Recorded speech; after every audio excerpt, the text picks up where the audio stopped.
नमस्कार भावांनो, हिंदकेसरी मैदानमध्ये आपलं सर्वांचं स्वागत आहे.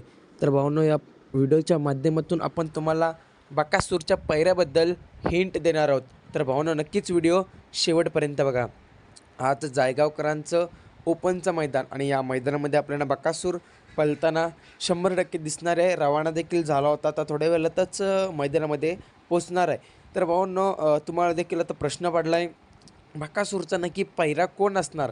आणि भावांनो, बरेच कमेंट आले मला की बकासूरचा पैरा सांगू नकोस. परंतु भावांनो, इंस्टाग्रामवर सध्या आता पैरा व्हायरल झालेला आहे भावांनो. तर नक्कीच भावांनो, इंस्टाग्रामवर व्हायरल भरपूर जणांनी बघलेला आहे आता पैरा. त्यामुळे मी पण इथे यूट्यूबमध्ये सांगून टाकतो. तर भावांनो, B+R सज्ज झालेले आहेत. तर भावांनो, इतकीच हिंट देतोय, B+R सज्ज झालेले आहेत. आणि नक्कीच भावांनो, या जोडीला चांगला स्पीड देखील लागणार आहे. आणि आता पैरा कोण असेल तुम्हीच ओळखा आणि तुम्हाला समजलं देखील असेल. बकासूरचा आजचा पैरा टॉप नियोजन लावलं आहे. आज बकासूर डावी खांदीला पडेल. धन्यवाद भावांनो.